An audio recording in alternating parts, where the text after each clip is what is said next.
hindi ni Kim Ji-won, parang, Lord, wow! Pero, di ba, kahit sobrang attractive ng isang artista sa mukha, masasabi mo bang mahal mo siya? Hindi. Hindi. Bakit? Hindi mo kilala eh. Mali mo kung anong ganda niya, yung pala, si pangat ang galit. Next question. Would you consider a person like this successful? Una, sabi niya, babaguhin ko yung buong mundo. Pero, less than 5 years lang niya ginawa. Parang weird, no? Next. Walang 50 yung sumunod sa kanya. At sabi niya, sige, sige, may gusto kong gawin to. At nag-recruit siya ng tao. Pero less than 50 yung sumunod sa kanya. May babago niya yung mundo. Weird, di ba? Parang hindi. Next. Babaguhin daw niya yung mundo. Pero, 150 kilometers lang yung malayo niya sa bahay niya. Alam niyo yung 150 kilometers? Talang Tarlac lang yan. QC Tarlac. So, mababago ba yung mundo kung nabiyahe mo lang QC pa Tarlac? Maipit ka lang siguro sa traffic. No. Pero may effect ka ba masyado? Wala rin, di ba? At namatay siya sa proseso. And you know, come to think of it, historically, using human parameters, crisis of failure. Bakit? Di ba? Kaya nga para sa iba, medyo lunatic yung dating niya eh. Para siyang baliw. Di ba, isipin niyo kung kaya yung Hudyo nun, sasabihin niya, kakainin niya yung laman ko. Di ba parang, what? Ha? Di ba ganun? Ganun. Di ba? Sabi niya, babaguhin niya yung mundo. Pero, QC Tarlac lang inabot niya, hindi siya umabot ng Baguio. Paano niya babaguhin? Historically speaking, using human parameters, crisis of failure. That's why for a lot of people, para siyang lunatic, para siyang baliw. Di ba? But, you still called to love him. Alam niyo, sabi ni Thomas Aquinas, hindi mo kayang mahalin yung hindi mo kilala.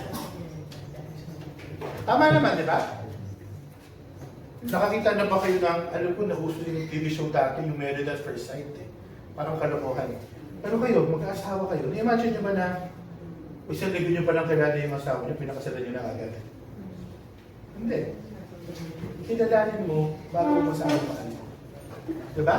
So, sa pagtawag sa atin na dapat mahalin natin ang Diyos, ang unang tanong sa atin ni Jesus, yung parehas na sinabi niya kina Pedro doon, who do you say that I am?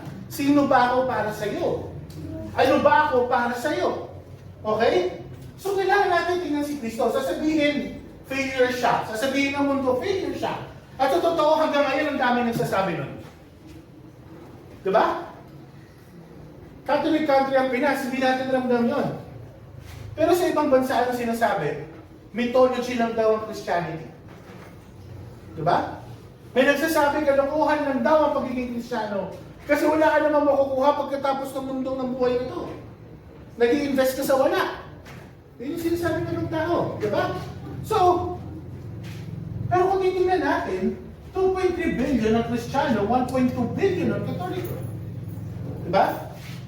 Ang dami-daming namatay para sa pananampalataya. Alam niyo, hindi lang sila simple pinatay. Gusto niyo yung mga example kung gaano sila namatay? May pinakuluan ng buhay, may inihaw ng buhay, may binaratan ng buhay, may sinunog ng buhay.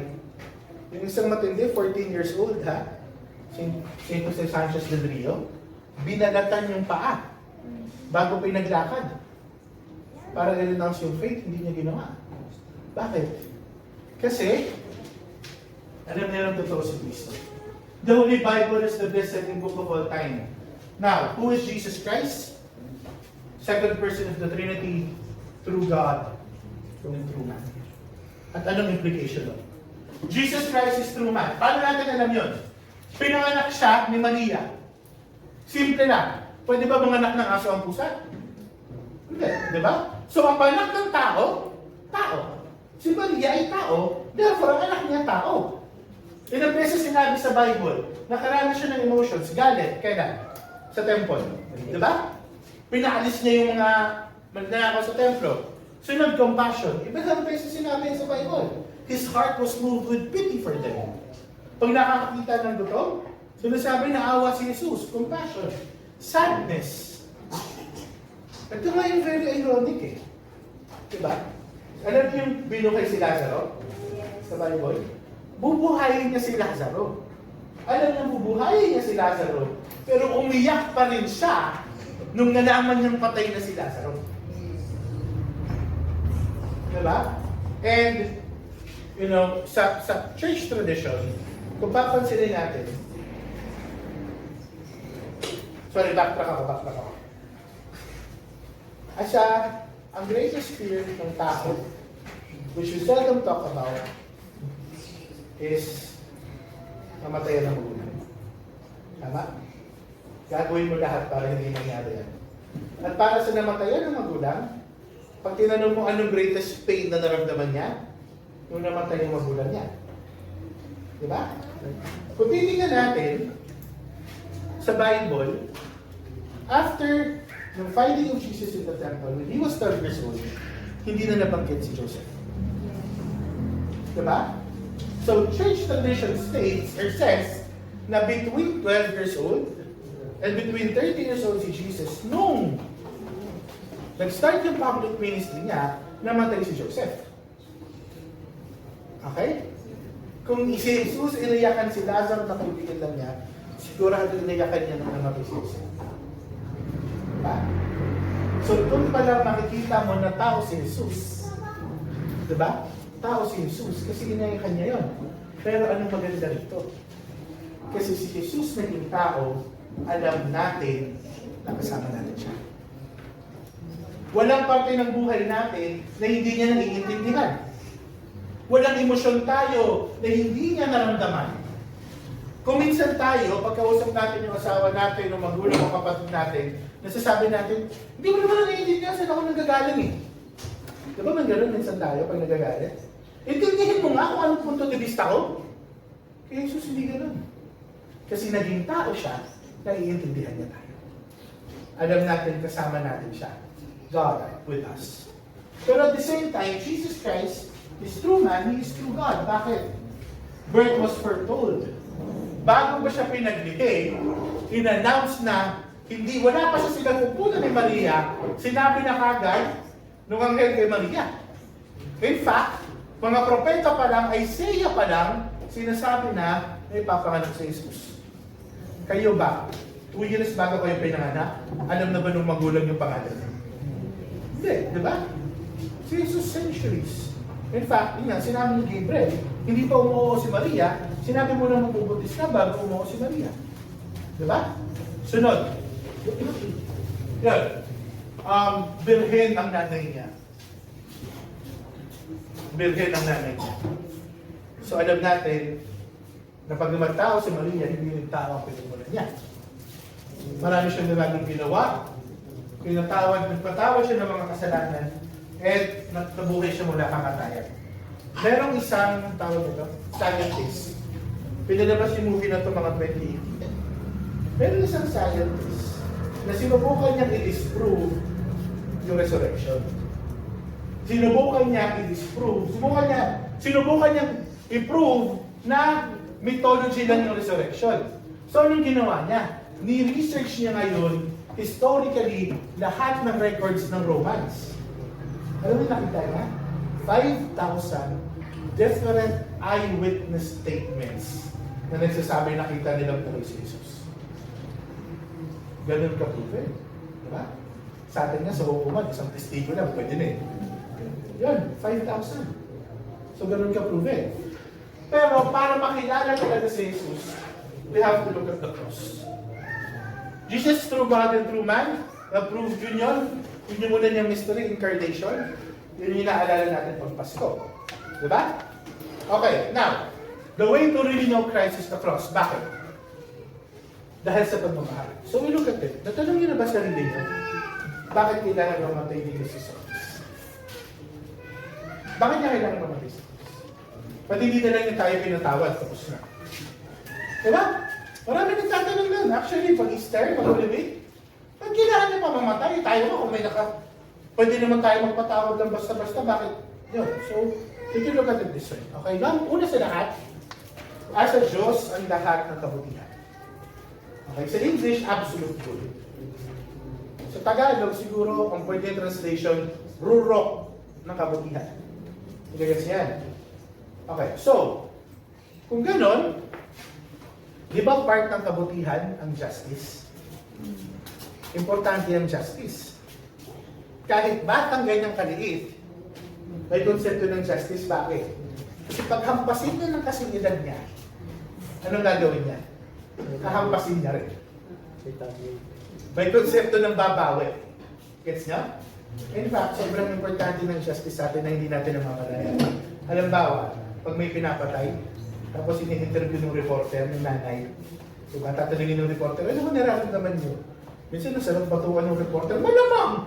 Hello, namatay na anak yan eh! Diba? Pero anong dulo marami sinasabi? Sana makakamit kami ng justisya. Ano ba yung justisya? May nangyaring injury sa'yo, may ibibigay para bawiin o bumawi dun sa nangyari. Para pantay. Gets niyo? Ngayon ganito, isipin natin ito. Tuwing nagkakasala tayo, napuputol ang relasyon natin sa Diyos. Gets niyo? Okay. Meron ba kayong kayang ibigay bilang pambayad sa kasalanan mo? Wala, diba? Nagtaka ko dati sabi sa akin, Father, buhay ko. Sino nagbigay ng buhay mo? Si Lord. Okay. Father, ano yun? Father, sige, hindi na buhay. Magbabago na ako. Sino nagbigay ng chance sa'yo magbago? Si Lord. May kaya ba tayong ibigay o ang bayad ng utang natin sa Kanya? Wala. Wala. So dahil doon, alam natin, so dahil doon anong ginawa? Si Jesus, na Diyos na totoo, naging taong totoo. Bakit? Kasi siya yung magbabayad. Paano niya binayaran? Balik tayo sa kasalanan. Okay? So kung ito yung kasalanan, wala tayong pambayad. Diba? Therefore, kung wala tayong pwedeng pambayad sa kasalanan, at ang kasalanan pinutol ang relasyon natin sa Diyos, at ang Diyos ang pinagmumulan ng buhay, at wala na tayong dugtong sa Kanya, ano ang resulta ng kasalanan? Kamatayan. Okay? Kaya, sa Bible, the wages of sin is death. Nagigets niyan? Okay. So, ano nangyari? Sa halip na tayo yung mamatay, si Jesus na lang yung namatay. Kaya bayad utang. Kaya pag Holy Week parati natin naririnig yun. He died for us. He paid the debt of our sins. At sa totoo lang, yung it is finished, di ba siya sa St. Lazarus? Naririnig niya, it is finished. Ang nakakaano dyan, pag maraming, yung iba, interpretation nila dyan, simply, tapos na yung paghihirap. Pero if you look at the original text, ang New Testament was written in Greek, ang ginamit na word dyan was tetelestai, meaning mission accomplished. So ano yung mission? Nung translate ng Greek to Latin ni St. Jerome, ang ginamit was consummatum est. Bakit? Kasi sa Latin, pag gusto mong sabihin tapos na yung isang ginagawa mo, yung isang nangyayari, sasabihin mo, yung nangyari, tapos lalagay mo is. Halimbawa, sa misa. Okay? Di ba sinasabi ng parent, the mass is ended, go in peace. Ang Latin nun, ite, meaning go, misa est. The mass is. Nagigits nga? So, ite, misa est, go, the mass is. Yun yung literal. Pero ang meaning niya talaga, go, the mass is finished.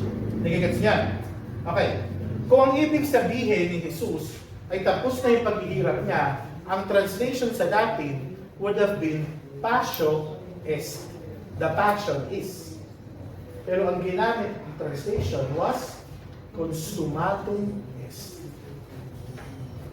Isipin niyo, ano yung pinakamalapit na English na salita sa consummatum? Consume. Ano yung sabihin ng consume? Consume. Ubus na.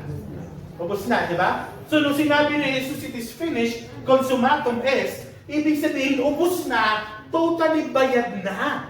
Wala nang utang. Ubus na yung utang ng tao. Nagigets niyo yun? Ganun yung nangyari sa krus.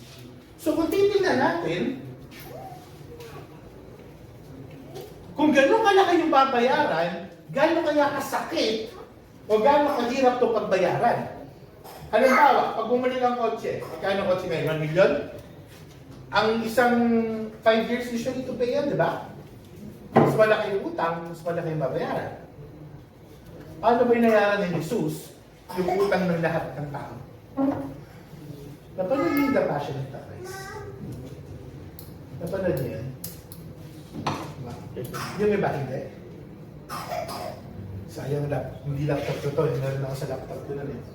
Pero, nung pinalabas yung The Passion, mayroon isang hiningi yung comment ni Pope John Paul II.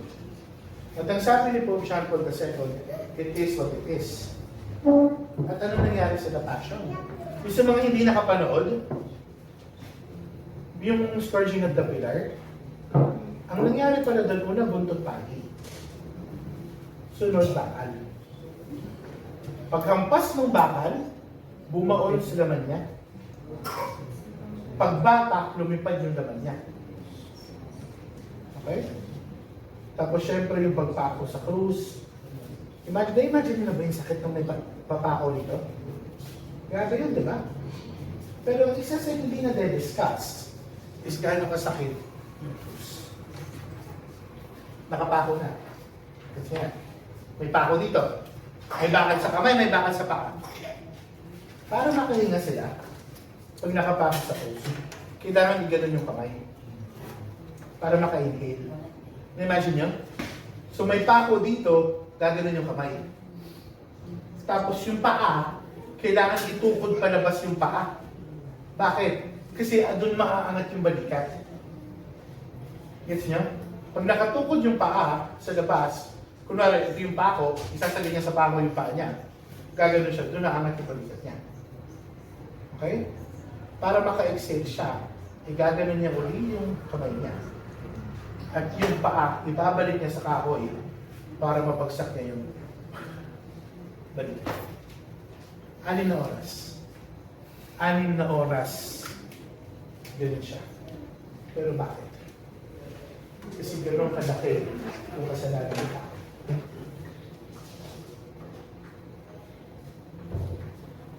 Actually, sabi ni Father Oscar Chubungko, when Jesus Christ was on the cross, nung si Kristo asa krus, ay nakita ng Diyos Ama, hindi yung anak niya.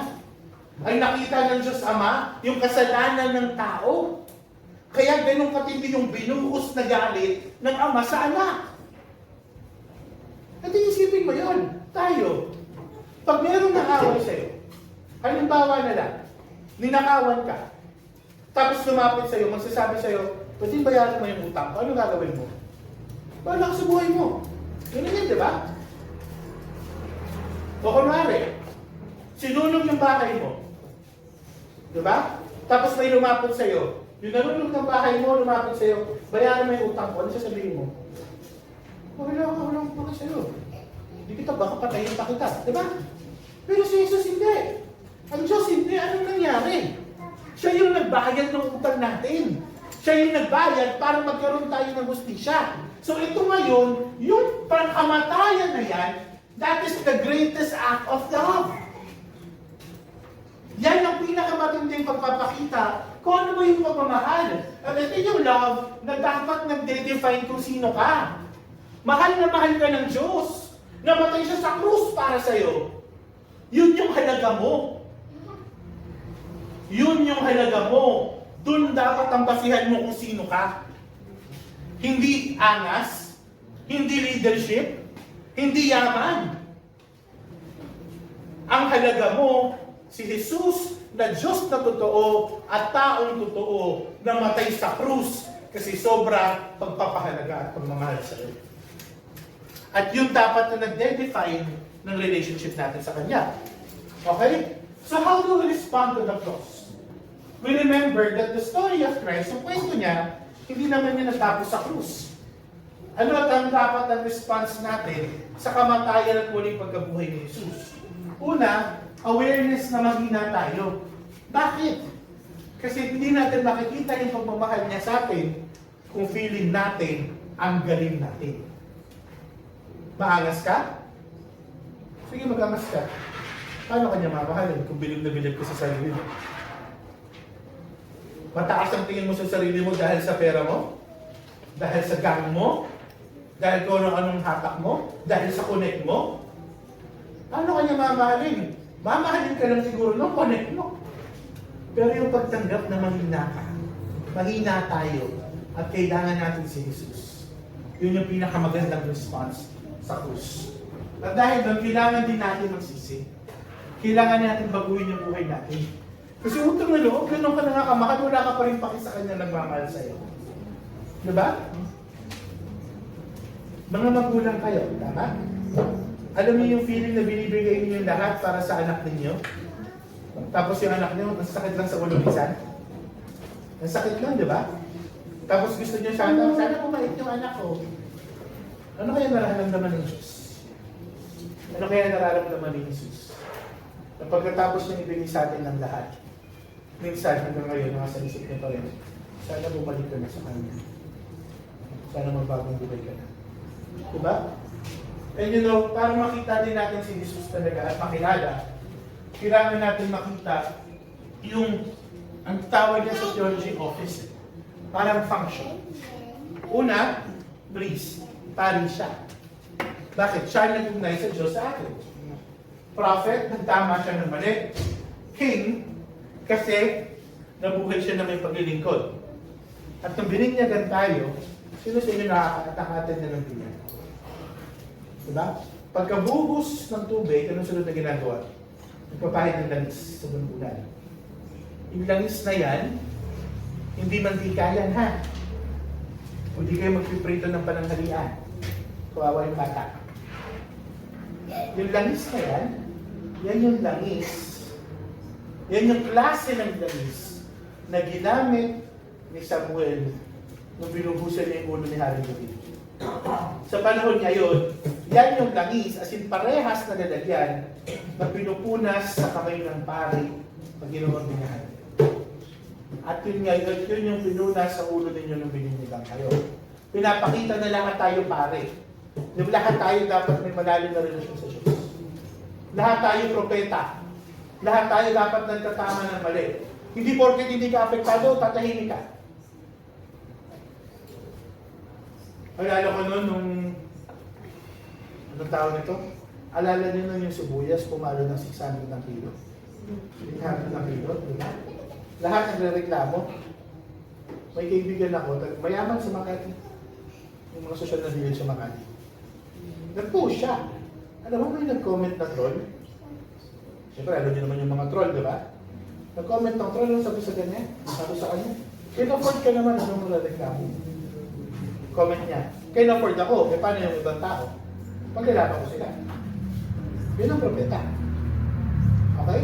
Kahit hindi ka apektado, may mali, itatama mo. Sunod, pagiging hari. Bakit hari? Hindi siya hari ng fairy tale, ha? Hari, kasi dapat ang leader, ang hari ng lingkod. Lalo sa hindi kilala. Lalo sa hindi ka ano-ano. So yun, si Jesus. So ano yung ibig sabihin ng pagiging Christian? Diba? Christians tayo. Alam niyo ba, sa lahat ng religion, tayo lang ang bit-bit. Well, ang Buddhist pero hindi naman talaga ng Diyos, hindi na nila kay Buddha. Pero tayo lang ang bit-bit ang pangalan natin. Halimbawa, ang pangalan ng Diyos. Ang Muslim, hindi naman sila tinatawag na Allah sila, di ba Allah?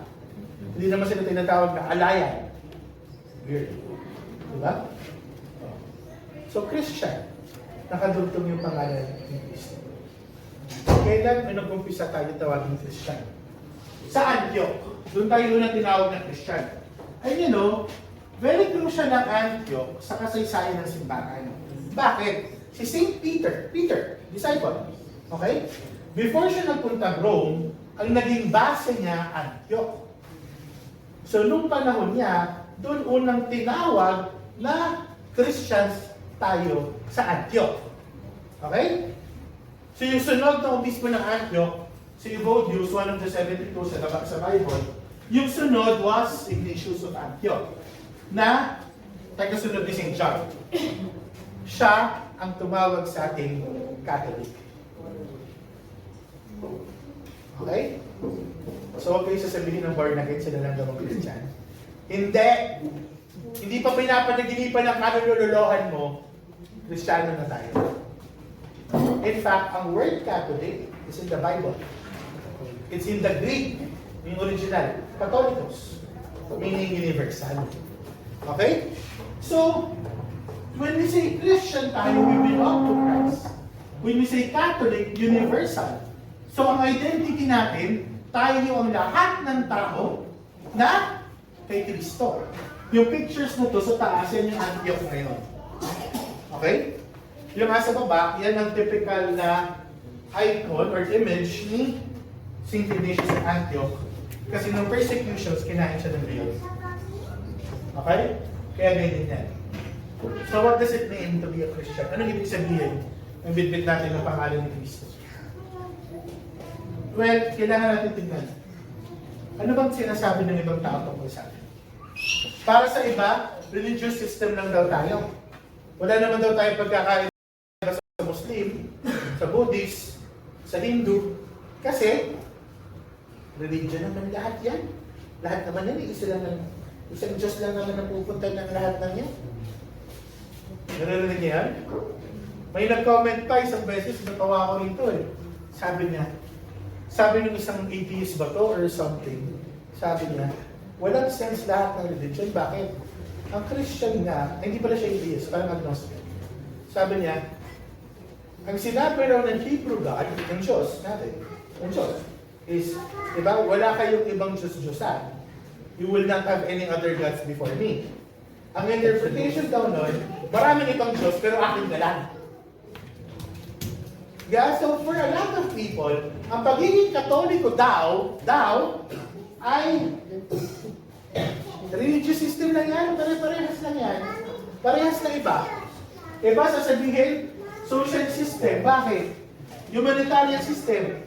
Kasi kung may problema ka, saan katatakbo sa simbahan? Diba? Pandemya, sino pinakatumulong? Simbahan, diba? Mas naramdaman pa nga sa tulong ng simbahan, sa Duterte. I'll be honest. Diba? Ang daming pari namatay ng pandemya. Si Monsignor Dan, Santa Maria, pari natin dito sa Diocese of Cubao, namatay siya ng COVID. Yung parish, kung siya na-assign nung namatay siya, andun kami na yun. At anong kwento ng mga parishioners? Hindi raw nila alam kung saan talaga nakuha ng monster yung COVID. Pero, a few days before siya nag-symptoms, meron mga may sakit. Nabilisita niya kasi nawawalan ng pag-asa. Hindi raw sure kung doon nakuha, pero may posibilidad. Pero kita niya yan, yun ang simbahan. Sasabihin na ba, hindi. Sasali lang sa simbahan niya kasi may nakukuha. Okay? Next. Para sa iba, ang pagiging Kristiyano ay pagtakal sa buhay. Kasi ang hirap doon ng buhay, so kailangan mo rin ng fairy tale ng paniniwalaan. Yun ang sinasabi ng ibang tao. Diba? Kaya grabe tayo pagtripan. Pag hindi sila napapagbigyan, nagwawala sila. Yung picture na yan, alam niyo kung saan yan? Sa Argentina, Buenos Aires, bayan ni Pope Francis. Nagrarally yung mga feminists kasi gusto nila magkaroon ng abortion. Okay? So yan yung rally. Yung isa nagbihis na Mama Mary at nagkunwaring inabort si Jesus sa labas ng simbahan. Okay? Nangyayari yan. Sa ibang bansa, di ba ang simbahan very adamant na hindi papayag sa same-sex marriage? Sa ibang bansa, yung mga labas ng simbahan, drawing yan or pinipainta nila ng rainbow. Yung pride, yung gay pride. O kaya, drawingan nila ng ari ng lalaki, yung imahin ng mga santong babae. Ganun siya mga bansa ngayon. Kasi ganun ang tingin nila sa simbahan. Pero, saan ang halaga natin? Kung ito lang yung tingin nila sa atin, ano ba talaga ang ibig sabihin ng pagiging Kristiyano. Kristiyano tayo. Tinawag tayo magkaroon ng personal na relasyon sa Diyos. Una sa lahat, dapat makita natin ang Diyos sa misa.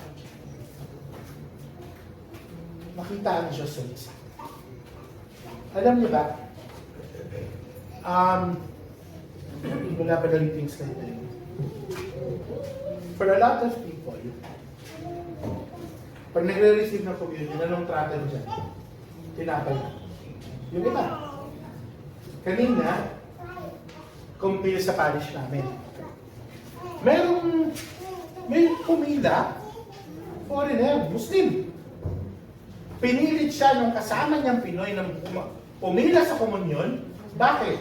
Para ma-feel ang kung anong nangyayari sa Pilipinas. Pagkaganon ko, the body of Christ, nakasuot ng Muslim. Nagdalawang isip ako. Tapos hindi niya alam kung anong gagawin. Tapos sabi niya, do I have to receive that? Ginala niya kasama niyang Pinay. Do I have to receive that? Sabi ng Pinay, ginanong ko si Jesus. Are you Catholic? No. Don't receive him. Bakit sa marami wala lang yan? Pero alam niyo ba? Ilang beses sa history ng simbahan, mula year 700 hanggang 2013, na yung tinakay, pagkasabi ng pare, this is my body, naging laman. May dugo. And in fact, sobrang swerte namin, nung World Youth Day sa Portugal, last year, August. Apat lang kami, yung parang nag-adapt sa amin, dinala kami sa Santarem. Anong nakita doon? Nakita namin, yung Blessed Sacrament, hindi kinabutan na naman ako. It was year 1200s, mga 1200s, may babae na ninakaw yung Blessed Sacrament sa simbahan. Tinago niya sa bahay niya. Nagising siya kalagitnaan ng gabi, umiilaw yung cabinet kung saan niya nilagay. Tapos ang kinuha nila, pagbukas, nagdudugo na yung ostya.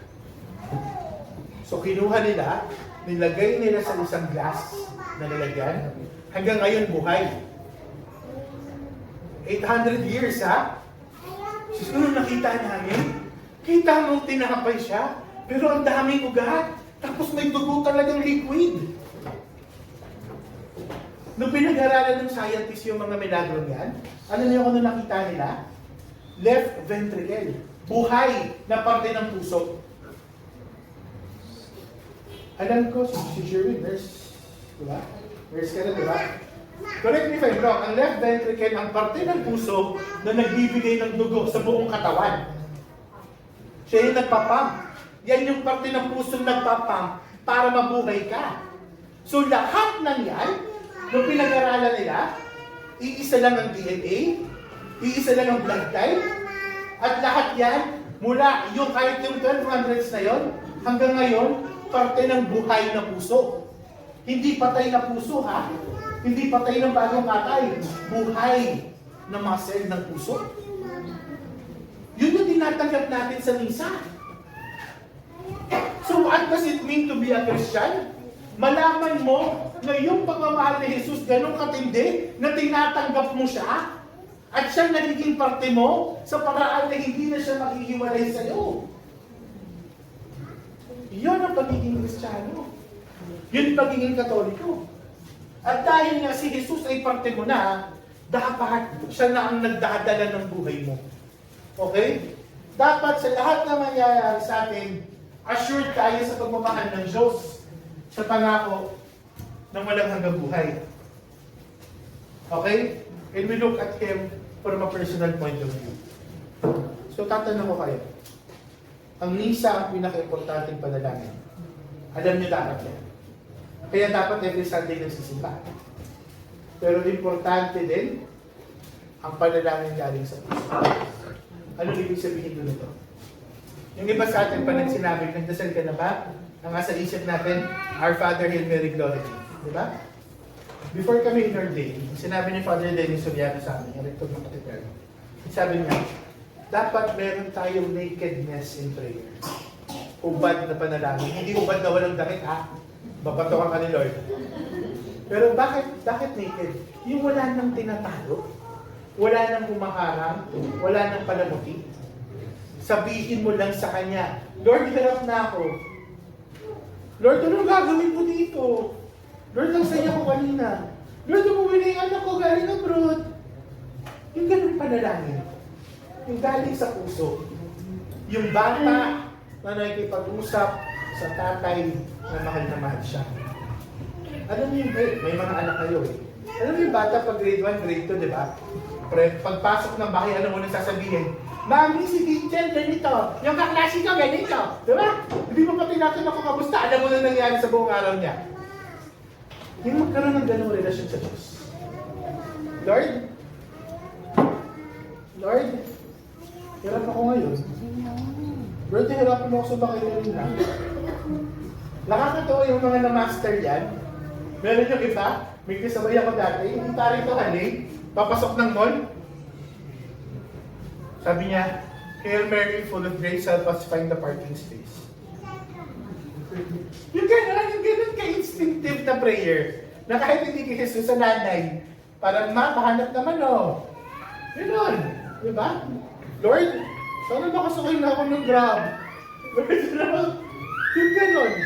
Hanggang lahat ng nangyayari sa'yo, kinikwento mo sa Diyos, inaalay mo sa Diyos, bata, nakausap yung Ama na mahal siya.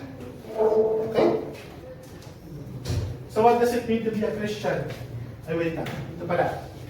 Dapat alam natin, payagan natin si Jesus na mahalin tayo. A very beautiful prayer that was taught to me in a retreat. Yung sasabihin mo, Panginoon, tulungan mo ako na payagan kang mahalin ako. Sa lahat ng pinagdadaanan natin, minsan tayo nag-insist, Lord, gusto ko ganito, Lord, gusto ko ganyan. Lord, Panginoon, tulungan niyo akong payagan kayong mahalin ako. Lord, help me to let you love. So, ibig sabihin ng pagiging Kristyano, dapat meron tayong faith. May pananampalataya tayo. May paninindigan tayo. Ito ang pinaniniwalaan natin. At dadalhin ko yung kapwa ko sa pananampalatayang to. Na kahit anong sabihin ng ibang tao, ito yung pinaniniwalaan ko.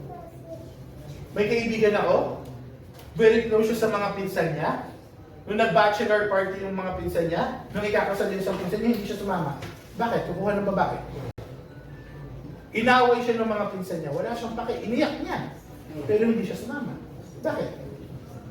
Katoliko ako. Titindig ako kung ano yung pinaniniwala ako. Mali yan. Ba't ko gagawin? Diba? May kaibigan ako. Hindi. Nanay na kaibigan ko. Yung nanay niya, kinuhang consultant, ang ganda sana ng sweldo.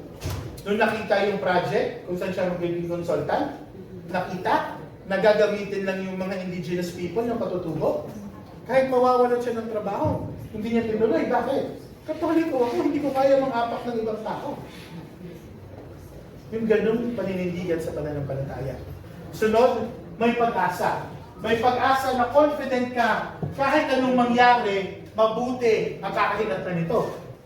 Sabi dati, doon sa, marami nagtatanong hanggang ngayon, kung ang Diyos ay mabuti at mapagmahal, bakit maraming kasamaan sa mundo? Diba? Alam niyo yung sagot ng mga santo? Walang bagay na sobrang masalimuot na hindi kaya pabutihin ng Diyos.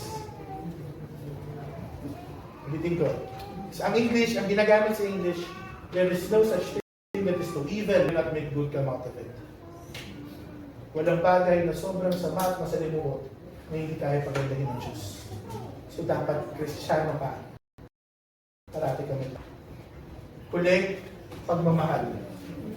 Ang gospel next Sunday, second reading next Sunday, God is love. Mahal na mahal ka. Dahil ang Diyos ay pagmamahal, hindi darating yung puntong susukuan ka niya kasi mamahalin ka pa niya lalo. Kaya dapat ikaya mo magmahal. Mahal na mahal ka, dapat yun ang pagiging buhay sa pag-ibig. So as conclusion, kilala natin si Jesus dahil sa pagmamahal niya sa krus. Si Jesus nabuhay mula kamatayan. Alam natin totoong Diyos siya. Pero alam din natin na Diyos na totoo siya, at taong totoo siya. Kasama natin siya sa buhay natin. At niyayaya tayo na parating kilalaning pasyalalo natin siyang mahalin. This whole talk is really how much God loves you. Kung gaano ka kamahal ng Diyos. At ang hamon, mahalin mo rin siya. Gawin mo siyang sentro ng buhay mo. Sa mga mag-aasawa, parati nilang sinasabi, unahin mo yung asawa mo. Hindi. Unahin mo yung Diyos. Kasi kung ikaw na magmamahal sa asawa mo, mauupos ka. Mabubwisit ka. Tingin mo yung tulong ng Diyos para mahalin yung asawa mo kahit anong mangyari magmamahal ka. Unahin mo yung Diyos. Okay? Tinatawag tayo para mahalin ng Diyos, para magkaroon ng personal na relasyon sa Kanya, para magbagong buhay tayo, para maging totoong Kristiyano na bitbit ang pangalan ni Kristo. Okay? May mga tanong ba? May nagtatanungan? Okay na tayo? Parang shock kayo ah.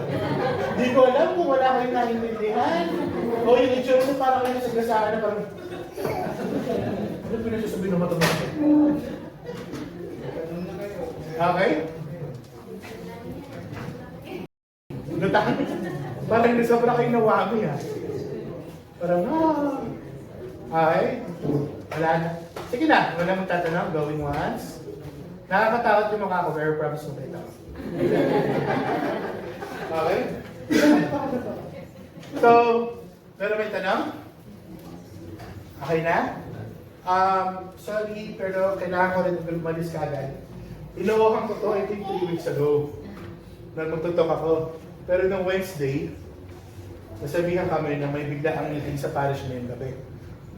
So babalik agad ako ng parokya kasi nag-meeting pa kami doon. Okay, nag-meeting pa sila. Natatakbo na ako ng parokya. Ha? So let's end with this. Let's just end the talk with this. In the name of the Father, and of the Son, and of the Holy Spirit. Yung pala kayo. Yung reflect on the lyrics.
The Almighty God bless you, the Father, and the Son, and the Holy Spirit.